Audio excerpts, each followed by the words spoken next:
¿Quiénes somos los humanos? ¿Realmente siempre fuimos la única especie inteligente del planeta? La respuesta es un rotundo no. Pero ¿quiénes fueron estas otras especies inteligentes? Quédate hasta el final del video para entenderlo.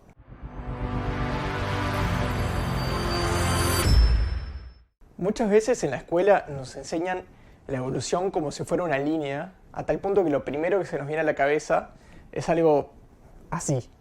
Pero esto es muy lejano a la realidad. La evolución nunca sigue un camino solo, todo hacia el mismo lado, sino que en el mundo hay muchas realidades distintas pasando al mismo tiempo, en paralelo, y que tarde o temprano terminan influyendo unas en otras. Cuando te digo humano, seguro pensás en el Homo sapiens, o sea, nosotros, que es la única especie de humanos que sigue existiendo hoy en día.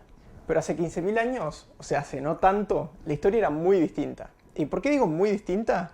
Porque no somos la única especie de humanos que existió en la Tierra. Fueron 9 las especies de humanos que vivieron desde que nos separamos del Australopithecus. Y sí, varias de ellas interactuaron entre sí. Al final del video te voy a contar cómo sabemos que esto pasó y te aseguro que te va a volar la cabeza. Es muy loco pensarlo, pero vamos de a poco. El Australopithecus fue el antecesor común de todas estas especies de humanos y apareció hace más o menos 4 millones de años. Este animal tan simpático no era un humano. Eso va a venir más adelante, no te me impacientes. Vivió acá, en África, y con todos los millones de años que tuvo, se movió para acá, para allá, abarcando toda esta zona. Mientras que lo hacía, el entorno y la selección natural hicieron de las suyas, generando nuevas especies de Australopithecus, que a su vez se desplazaron más todavía y luego de tantas mutaciones genéticas a lo largo de cientos de miles de años, dieron paso a nuevas especies, tan distintas que se convirtieron en un nuevo género, el género Homo. Y ahora es cuando viene lo divertido. Como dije antes, en total y hasta la fecha se sabe de 9 especies distintas del género Homo que vivieron a la vez, pero hay muchas otras especies que aún debaten su puesto en el género Homo. Así que podrían ser incluso más. Algunas de este video, por ejemplo, fueron confirmadas recién en 2019. Acá te las presento en un mapa para que veas que todo esto pasaba al mismo tiempo. O sea, a mí me vuela la cabeza pensar esto. Hoy en día estamos obsesionados con encontrar nuevas especies inteligentes en otros planetas y hace una decena de miles de años habían 9 especies inteligentes solo en África, Europa y Asia.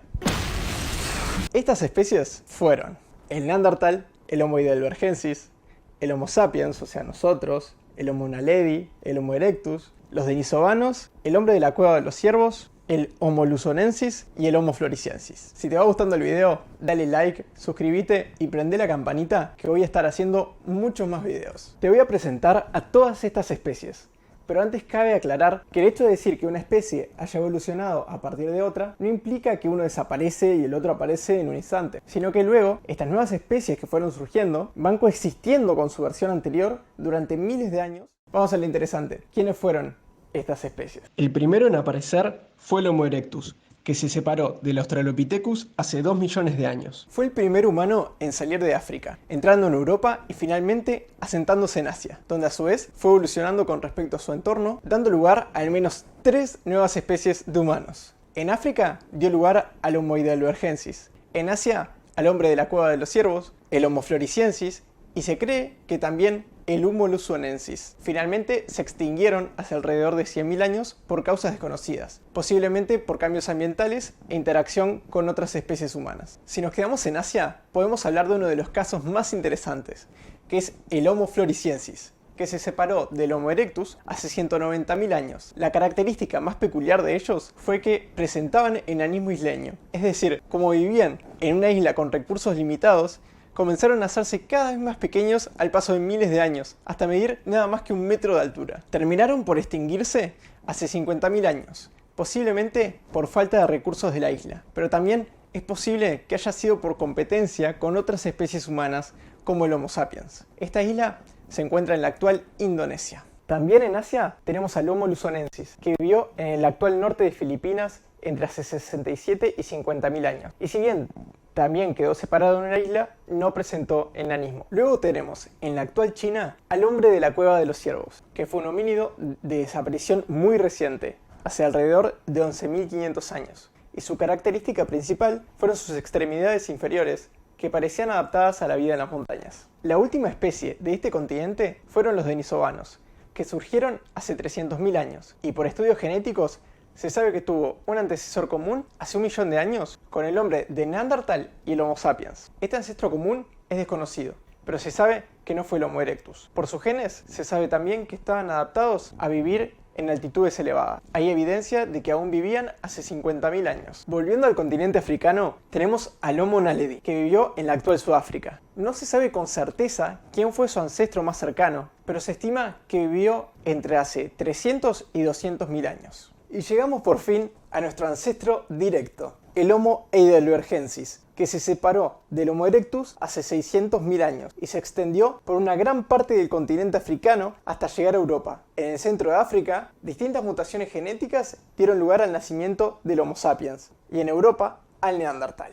El Homo heidelbergensis desapareció hace alrededor de 200.000 años. Los neandertales son quizá el grupo humano más conocido además de nosotros y se expandió por gran parte del continente europeo. Fueron un grupo muy avanzado que fabricaba herramientas, armas y adornos de piedra, hueso y madera. Tenían una nariz grande y prominente, una frente baja y un mentón pequeño. Aparte, eran muy robustos y musculosos. Se cree que se extinguieron por no poderse adaptar a los cambios climáticos de la última glaciación, hace 35.000 años. Lo más loco es que estos otros humanos también tenían su simbolismo, su creatividad, con rituales sociales como por ejemplo los ritos funerarios. Y bueno, al final de la lista estamos nosotros, que surgimos hace 200.000 años y nos expandimos por todo el mundo. Pero eso es un tema para el próximo video. Llegando al final, los datos que les prometí al principio. Según las fechas que te di anteriormente, podemos decir que nosotros estábamos en el mundo a la vez que el Neandertal, el Homo naledi, el Homo heidelbergensis, los denisovanos, el hombre de la cueva de los ciervos, el Homo luzonensis, el Homo floresiensis, el Homo erectus. Ahora, lo divertido de esta historia es que todo se empieza a mezclar y es un caos hermoso. Porque, ¿qué te parece que pasó cuando estas especies inteligentes se encontraron? ¿Fueron a las manos y se mataron? ¿O contribuyeron entre ellos para usar el cerebro de uno, los músculos del otro? ¿O incluso formaron familias entre ellos? La respuesta es todas las anteriores. Vamos por partes. Primero, que hay fósiles de distintas especies que se encontraron juntos. O sea que por lo menos compartían territorios y recursos. Luego, que usaban herramientas muy similares, como hachas y bifaces, lo que sugiere que compartían conocimientos y técnicas. Hasta hay evidencia de cooperación en la caza, o sea, que distintos homínidos trabajaban juntos para cazar mamuts y bisontes. Y ahora viene el dato más loco de todos, que a mí me voló la cabeza cuando lo escuché, y que es muy reciente. Los Homo sapiens se reprodujeron con estos otros humanos y en algunas poblaciones actuales estos restos de ADN todavía existen. En las personas de origen europeo y asiático, el porcentaje neandertal varía entre 1 y 4%. Y no solo eso, en las poblaciones de Oceanía hay una gran presencia de ADN denisovano que varía entre 1 y 8%. Además, no podemos descartar que haya otros grupos de Homo sapiens que hayan intentado cruzarse a su vez con otros humanos de los antes mencionados, pero que no hayan podido tener descendencia fértil. No sé a vos, pero estos porcentajes a mí me parecen una locura. Son un montón considerando que estas eran especies separadas. Y bueno, llegamos al final del video. Pero antes de irme, te hago una pregunta. ¿Cómo te parece que sería el mundo hoy en día si alguna de estas especies hubiera sobrevivido? O todas. Teniendo en cuenta la cantidad de conflictos que hay por pequeñas diferencias en nuestra especie, como el color de piel o la religión, ¿crees que podríamos vivir en paz y trabajar todas las especies juntas? Déjame tu opinión en los comentarios. Si te gustó el video, dale like, suscríbete y prende la campanita que voy a estar haciendo muchos más videos de este estilo. Un saludo y hasta la próxima.